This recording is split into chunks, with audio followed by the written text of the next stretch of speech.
welcome to the Future Thinkers Podcast. I'm Mike Gilliland. And I'm Yulia Ivanova. And this podcast is all about the future. All right, guys. Thanks for joining us on the show. It's good to have you. This is Matt and Mike from the Robot Overlords podcast. Thanks for having us. Thanks. Why don't you start by telling us a bit about yourselves? Tell us your story. Well, really for us, I think it started with the idea, just Matt and I talking, but also trying to explain to our friends some of the topics that we saw out in the world. I'm a big science fiction fan, and just the idea of the future has always fascinated me, and you know, how the world is changing. So I kind of dragged Matt into this. I'm not as big a sci-fi fan, but I am very interested, and I've always been interested in, you know, how things are going to change and what the future is going to look like. So it's kind of an odd, you know, not to be into sci-fi, but I'm not into sci-fi. I'm just not into it at the level that Mike is. So since we started doing this, it's opened up a lot of interesting things for me. So cool. Well, and we also started a little bit because politically we're slightly different. I mean, I think both of us have a libertarian streak. It may be slightly different flavors, but I tended to be more on the Occupy side of things, and Matt tended to be a little bit more on the Tea Party side of things.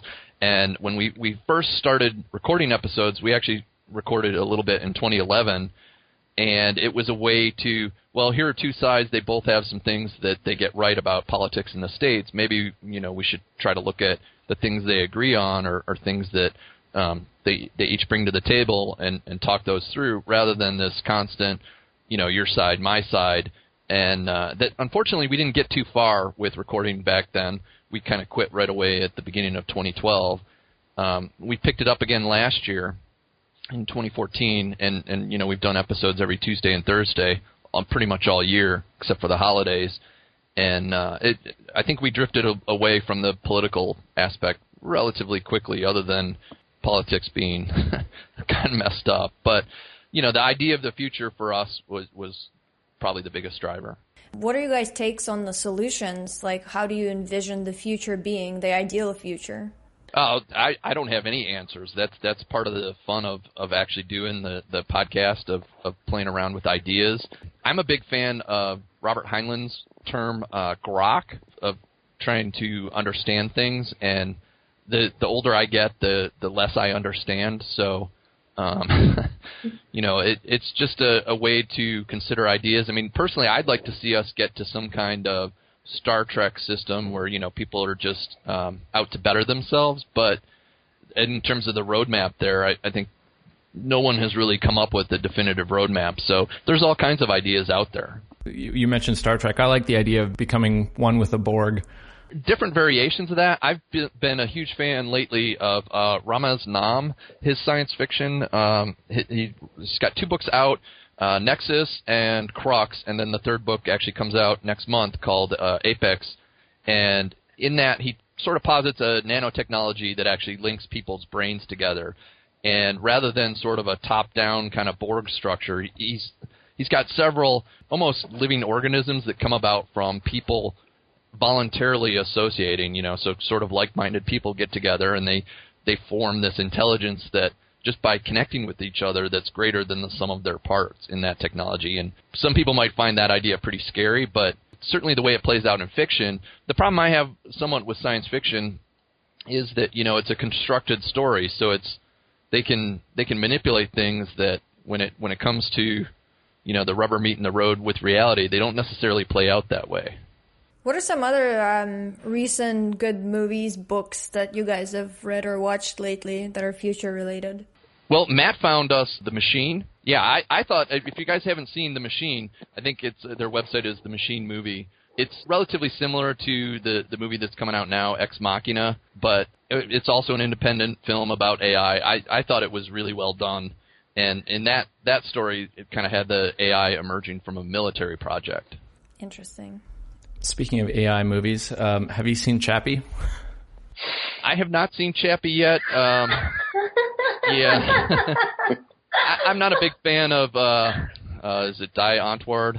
Yeah. And to be honest, them being in it has been kind of a turnoff. So I was excited about it first until I saw that they were in it. Yeah. So I'll probably rent it. It probably qualifies as a music video for them. It was kind of terrible, actually. I didn't like it. What was the movie that we watched it back to back with? Interstellar? Interstellar, yeah. So we watched it back to back with Interstellar. So Interstellar was so amazing that Chappie was just so terrible in comparison. I felt like I had brain damage from something after. Like, I just watched Interstellar, and then I was like, oh, God, what is this? Did I hurt myself? You guys have obviously, I'm assuming you've seen Her. Yeah. We did a review on that one. It was really good. Did you guys like that one? Yeah. We loved it. We also did a podcast review on that one as well. Two, actually. I think because we folded Her and The Machine into one with Tom and Jeannie Lombardo. Yes.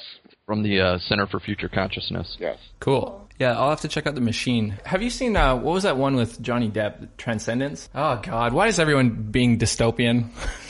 Yeah.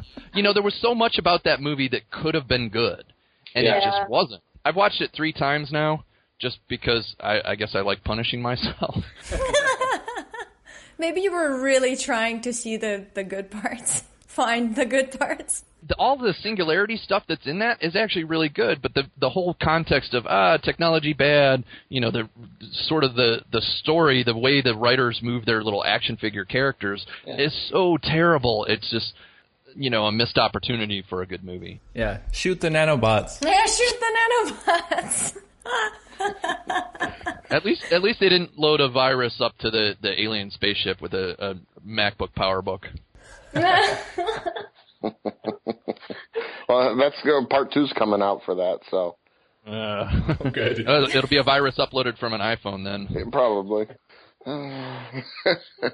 Have you guys seen the documentary on Anonymous called We Are Legion? I have to look for that one. I've been following Alex Winter's Deep Web documentary about Silk Road and Bitcoin, I think. And Matt was a big fan of Going Clear, the Scientology documentary. We do watch a lot of documentaries. Yeah. We're planning to talk about Going Clear as soon as I get around to watching it. And I think Citizen 4 is also on our list. Yeah, the Internet's Own Boy, we actually did a review of that one, too, about Aaron Swartz and him being sued by the government. Yeah, I just read about that story. They're actually building some program on top of Ethereum that is named after him. Oh, really? Yeah. Matt originally turned me on to Downloaded, which is all Alex Winter's documentary about Napster. And you know, both of us were huge fans of Napster back in the day. And to see that documentary, I mean, there's a hilarious bit with, I think it's Katie Couric and Bryant Gumbel talking about the internet from, like, what is that, like 1995, 96? Oh, yeah. What is What's internet? this internet thing? Yeah, that Napster thing, you know, because Napster's been dead for so many years, and I thought, wow, this will be, you know, I wasn't sure what to expect because it's been so long, but a lot of what they talk about is still applicable today, and it was a great documentary. Matt's kind of been dragged into being interested in copyright because of the shit that I talk about all the time. I've been very interested in copyright ever since I actually bought the first MP3 player, the Diamond Rio. This would have been in '98, and oh my God, was it a cheap piece of crap? But you know, you could fit way more songs than a CD on it at the time until the battery hatch kind of broke. You could shake it and it wouldn't skip, which, you know, everybody else had their Discman, and if you tried to shake one of those, you'd really mess it up. Yeah, we'd always go for you'd see the 30-second disc skip resistance or whatever that thing was called, and then we'd just shake it for 30 seconds. Oh, no, it's not 30 seconds. Hacker mentality. Try to break things. I had my mom call me the other day, really worried about all the pirated music that my dad's been downloading. So she's like, hey, are they going to come take the laptop away? I was like, no idea about it. No, it's okay, Mom, but you might want to stop doing that. Yeah, I can remember when Napster first came out, and I have a pretty extensive CD collection, and when Napster first hit, it was basically like a kid in a candy store. It wasn't the stuff that I already had. It was stuff that, you know, had been out of print for so long that, you know, on eBay was going for, you know, a lot of money or whatever. And you could get all this stuff for, you know, for free that you couldn't touch. Not for wanting to, but just because it had been out of print so long. So when Napster first came out, I was burning up my computer as fast as I could get stuff downloaded. Yeah. Well, it was also great for discovering new music, because I went from, I think I, at the time, was buying like maybe 1 CD a month, and then Napster hit, and all of a sudden I was buying like 4 and 5 a month. I burned through way more than I should have spent on CDs, and then they basically sued them out of existence, and I immediately went to buying 0.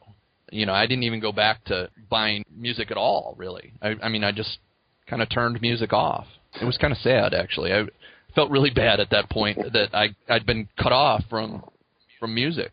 That reminds me, when I was a kid, I was one of the first kids in my school to buy a CD burner, so I turned it into a little business. Since my parents owned the CD store, I'd take all the CDs, burn them, and then copy them and give them to my friends. Then another kid came along and he bought his, and he started stealing business. Against you. That little shit. Well, it's just, you know, any time that they sue Napster out of existence, to me, it's always like they create bigger monsters by doing stuff like that, because now you've got everything's decentralized and it's so much easier to me, it's even easier now to get, and there's so much more variety than there was before had they just left Napster alone. Exactly. That's an excellent point. Like, there would be no reason for us to have all of these decentralized systems and be creating things that the government couldn't spy on if they hadn't been abusing it so much for the last few years. You know, we would just still be operating under that system. But because there's such a big thing with us all being spied on or people being sued for stealing music, it's like, yeah, we're going to develop our own systems now. Or the corporations that have gotten too big and they're trying to eat up everything around them, they're kind of speeding up this whole process of their own demise, I think. Yeah. They're run by people that grew up with the industry a certain way, and they seem to be still thinking like it's a scarcity economy where they can actually dictate to you. And Matt and I talk about this in regards to Game of Thrones a lot, because we're both huge fans of that show, and, you know, HBO doesn't make that show available legally until a year after it's on. Nobody's going to wait a year. I mean, I buy a lot of TV shows online, and they're generally available next day. And when all your family and friends have seen a show and you want to, join in that conversation, nobody's going to wait a year. HBO could eliminate that piracy just by selling it. I mean, I would have bought that show from them sight unseen. Yeah, no and kidding. They don't. And so all those executives are still competing. I mean, they're starting to get a little smarter now, but they all seem to have that attitude that they're the ones in control. And I think all the decentralized systems probably that you guys talk about or that are out there, that everyone is interested in, is because it removes that control from those executives to say when you can and can't watch something. If I want HBO, a show on HBO now, and HBO won't make it available, I'll just take it then. And I won't pay them. And instead of them getting offended at that of, well, you should pay us, maybe you should have competed with that and actually offered it. Because for all those systems, I mean, you run into people that have fake files or, viruses and things like that. It would just be, for most people, they would just go and buy it if it were cheap enough. Mm-hmm. But they always overprice it, too. The price and the release time is just so inconsistent. Like, it would suck to be in Australia because they get everything last. But in Asia, too, like we see, everything gets pirated. You can see the search results and you can see which movies are popular. It's all the same as the States. Yeah, of course, nothing's being purchased here because it never gets released. And it's way too expensive for most people out here, too. So if they just had like $1 per movie or whatever, a couple bucks, and then released it at the same time, I think they would have a huge market over here. Well, and you also have the release windows for movies and things, which is always such a stupid, all right, we're going to release it in the movie theater in, April, and then 6 months later you can get it on Blu-ray or DVD, and then digital download or whatever, and then the United States gets it one date, and then Australia gets it another, and China gets it another. We have the ability at this point, because everything is done digitally, just release the movies across the world, and let me decide if I want it on Blu-ray or if I want to go to the theater or if I just want to, watch it at home or whatever. Release everything at the same time as opposed to this staggered release window seems dumb. Yeah, I think it's the licensing laws in all the different countries are just so archaic and varied. It just doesn't make sense. They should have global licensing laws. And, I mean, why do we even need middlemen anyway? Why can't artists just release their own stuff and get paid directly? That reminds me of Patreon. Have you guys heard Patreon? Yeah, actually, Scott Santens, who we had on, he's one of the subreddit monitors for the Basic Income subreddit. He's got a Patreon. He talked about it in our episode. I know he's trying to build sort of a basic income system actually using Patreon. It seems pretty cool. The owner of Patreon, his name's Jack Conte. He's a musician himself, and he started that to sort of help out musicians like himself, and now he runs his own Patreon campaign for himself. It's pretty cool. Have you seen many successes with that? I haven't really. I think it seems still like it's fairly new. Like I've started to see more of the authors and artists and musicians that I follow starting to use it a little bit. I don't know if you guys have seen this, and maybe you see it more as digital nomads, but within the circles that I've been part of socially, a lot of people still pay attention to sort of the mainstream entertainment, and they're kind of looking up at that and not really paying attention to what their friends are doing for side projects or things like that. Mm-hmm. And I personally think people should be paying more attention to what the people that they're connected to socially are doing in those kind of spaces, because when you think about sort of the future of work, if we're all going to be freelancers, if everybody's only paying attention to what the mega superstar professionals are doing, there's not going to be a lot of money then in the rest of the economy. And that whole superstar mentality, I mean, there's a lot of garbage in that. We've been big fans of some independent movies, independent documentaries, and obviously just in the podcasting space, there's a lot of creativity and things like that. So I try to pay attention to it, I guess.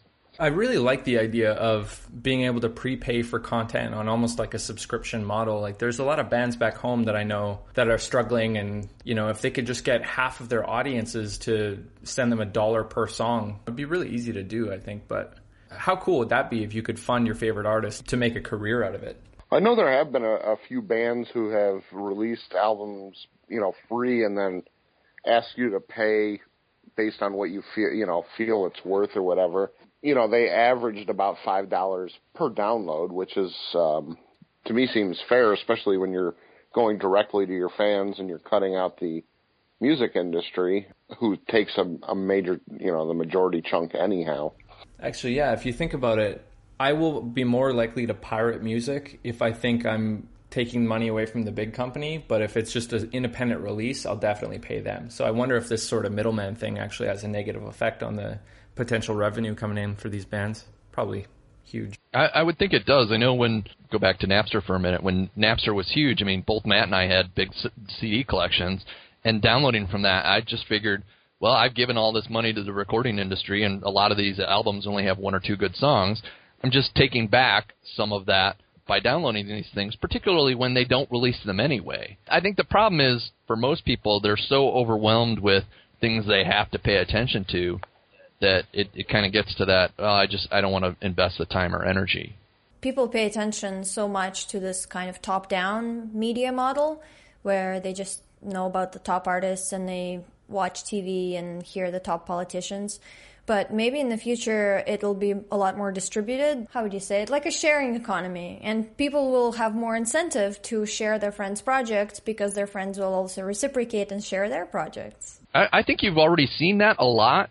The problem is, for a lot of people, they feel so overwhelmed by the future and they're bombarded by all this stuff that they don't know where to look next. I took a Coursera course on behavioral economics, and one of the big lessons that came out of there is that most people actually pay more attention to loss. They're concerned with losing what they have rather than finding something new. So they're fans of the bands that they're already fans of. They don't want to miss the new thing from that band versus go out and maybe find something new.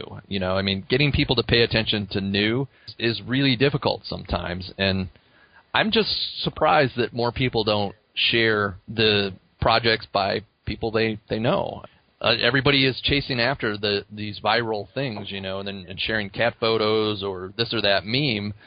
I mean, those things get plenty of sharing already. What about, your friend who put out an album himself, just recorded MP3s or something like that? I mean, a lot of people don't share their friends' stuff, it seems like, at least within my social circles. Man, I don't know if your experience is any different. Yeah, no, it's the exact same way, almost like pulling teeth. And, I think a lot of people look at it as, it's not the traditional way of getting a business started or doing something like that, but it's becoming that way. And, maybe it's because Mike and I are a little bit older. We're kind of in that middle ground in between the old people and the young people now who are just starting to, to do this more and who are decentralizing. So I wonder if as the younger people get older, as the Gen Yers are starting to get into their 30s or starting to get their shit together a little bit in terms of organizing these kinds of decentralized systems, and maybe they'll start taking off more. And within those systems, obviously, there's an ecosystem and a culture that develops.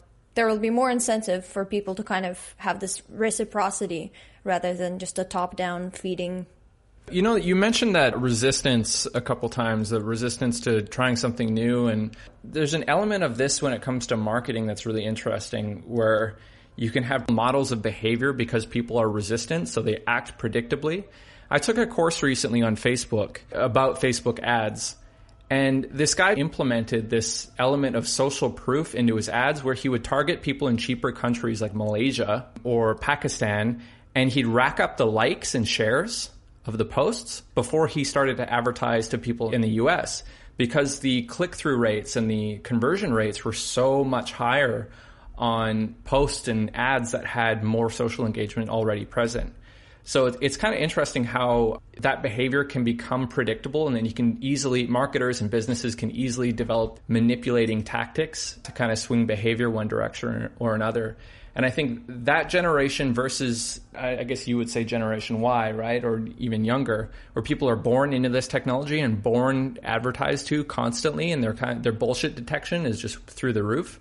I think you can definitely see a difference in the generation and how they are successfully advertised to. How successfully you can advertise to them and get them to do something, one thing or another. So, I mean, like for a younger generation, you introduce them to a Kickstarter campaign or music or something, and they would be more willing to adopt that than some of the older generations who just like their bands and like their movies and don't want to change. Yeah, I think, watching people who are younger and to some extent everybody, but especially people who are younger who have been advertised and, and like you said, have that bullshit detection, they seem to find things only through their friends and through recommendations. They really don't find things, at least watching them, they don't seem to ever really find things through being advertised to it. It's more of a, organic. Yeah, I mean, like even if you're going to a restaurant, everybody checks, Yelp, how is the restaurant or whatever, and let's see if if it's worth going to, and if they have poor Yelp reviews, you just you go somewhere else or whatever. And recommendations seem to carry way more weight than anything else.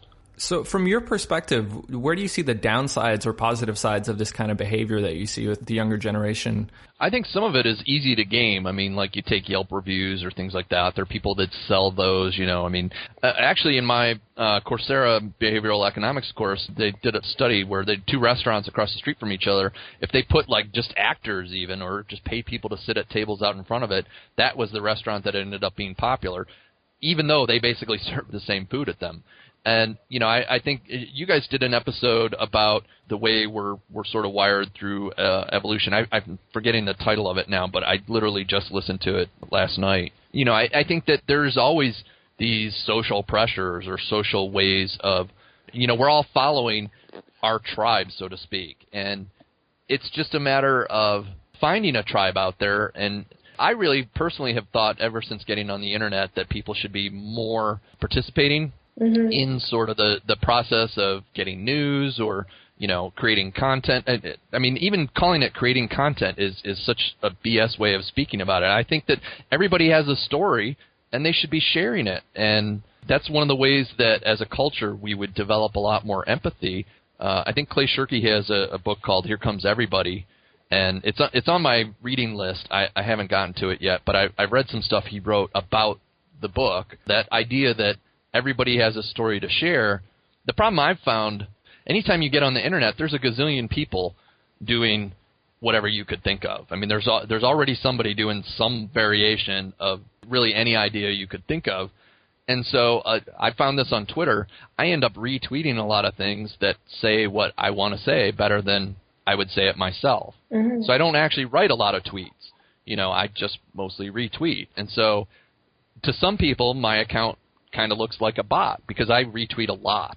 And I've had a few friends unfollow me because they're just like, enough already, quit it. It's like a fire hose. And I think both Matt and I approach that media as, I like the fire hose. I like getting that, but I spend a lot of time doing it, and I guess it seems like a lot of people just aren't interested in putting their time in that way.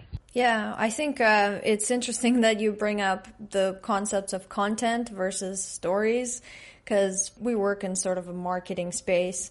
And so we get approached a lot and hired a lot to do content marketing. And of course, that's just a shitty way to say that you want to tell impactful stories that your customers might like. And just educating our clients on that sometimes can get difficult. They're like, oh, but where does this, the sale pitch come in? Well, it doesn't, because that's not the point. Well, the easiest way to get sales is to make something that doesn't suck. But that can be extraordinarily difficult. And in the end, sucking is sort of a subjective term. I mean, I know a lot of people that love Dancing with the Stars, and that makes me want to stab my eyes out with a sandpaper knife. It's just the things that people like. There's no accounting for taste. I mean, what is it they say? 80% of everything is crap. It's just the 80% varies person to person. And when you take that and you apply it to the world's population, it means everything is not crap. One of the things that we've, I think, been interested in doing the podcast is just actually having something to say. It's a lot easier to just have a conversation, like we're all having now, than it is to come up with really stellar prose, for example. Yeah, kind of talking and riffing on a subject, not even really picking what you're going to talk about. I know what you mean with that. It sometimes seems so contrived when you're trying to make something with the purpose of getting the most views on it as possible, like some compacted micro piece of content, Like as marketers, we kind of get that pressure from clients sometimes where it's like, if it doesn't go viral, it hasn't done its job. Well, the things that go viral are the things, the best are the things that don't suck. I actually, in 97, I had a website go viral, and it actually landed me on MTV News. And at the time, I had just been doing it because I liked doing it. And I had a day job. I worked in IT, but I did this on the side. And suddenly it went viral, and I was getting, 10,000 visitors a day all of a sudden. And they all had expectations. And at the time, there weren't the kind of tools that you see now with websites. So very quickly, I got burnt out on trying to update this site manually, and I just kind of gave up on it. It's a lot easier now, but you're also competing with a lot more noise. And for most people, they get overwhelmed by the noise, I think. Mm-hmm. That's kind of the point of creating something awesome, is that you just really love doing it, and that's why you're doing it. You're not trying to engineer anything. For us, I'm sure for you guys too, for podcasting, that's really been where it's at. I mean, I love having the conversations that Matt and I had when it was just us, and the guests we've had. Yeah, that's kind of just the point, talking shop and kind of throwing around ideas, and sometimes you agree and sometimes you disagree. That's the beauty of it. What do you think has been some of the most interesting episodes that you guys have done? You've got quite a few under your belt now. It wasn't even a future one. One of my favorites, anyhow, was the lady we were talking about before, Lenore Skenazy. She wrote a book called Free Range Kids, and neither Mike or I have kids, so it was kind of weird that it set it off for both of us, I think, was she talks about letting kids basically be kids and be by themselves, as opposed to, and I don't know how it is where you guys are, but in the United States now, kids are monitored, from the minute they wake up until the minute they go to bed. All activities are organized, and they don't have that free time, at least Mike and I had when we were kids, where, it was just kind of, all right, it's summertime, the sun's out, go outside, don't come back until it's dinner time. Yeah, go find a stick. Exactly. And, and we would entertain ourselves for the entire day, and talked with her about how different it is now where kids, just aren't allowed to do that. They're not allowed to. She wrote the book because she got in a lot of trouble for letting her 9-year-old outside without supervision. That's so crazy. So we actually did a whole episode on the guests that we've done and what we liked about doing it. It's our 158th episode. We called it sort of Behind the Curtain 2, because a long time ago we had done one called Behind the Curtain, sort of about our process. But that entire episode was just about some of the guests we liked having, and everyone from a couple of the security experts we've talked to, Josh Corman and Space Rogue, down to authors like Lenore, like Martin Ford. We really enjoyed talking to Zoltan. I know you guys have talked to him too. He seems to make the rounds, but it's just a lot of we loved Kate Aquino, for example. I think you guys are going to have her on soon, right? Yeah, she's phenomenal to talk to. I think you guys will really like her. So there's starting to be, it seems like, a little bit of a podcasting future community. I don't know if you guys have talked to the Review the Future guys yet. If you haven't, I would recommend talking to them too. We did an episode with them. They were a lot of fun. Who's the lady we just had on recently that was from LA that was really, really good too? Heather Schlegel. Yeah, she was fantastic. She's an official futurist, as in she's got an MBA in forecasting and foresight. So, but she does media production, videos on the future. She had a couple, I think, that we linked to in our show notes with her. But she talks a lot about finance and so things like Bitcoin. She probably would be interested in Ethereum, and also future of intimacy and relationships. We talked to her about maybe coming back to talk sex robots, which has been one of our most popular episodes. Dipped into that well a couple times, but that actually, our first episode on that topic was with Kate. The sex robot thing, we haven't even touched on that, but that would be an interesting one to do. It's so funny. The idea that you would become gods and you still need to jerk off. I doubt God is that horny. You never know. Why don't we end it on that awkward note? Perfect. Awesome. All right, guys. Nice to have you on. Yeah, this has been a lot of fun. Thanks, guys. Yeah. All right, that's it for this episode. If you want to get all the mentions and links from this episode, go to futurethinkers.org/episode 17. Please subscribe on iTunes or Stitcher or any of those other fun places, and we'll see you in the next episode.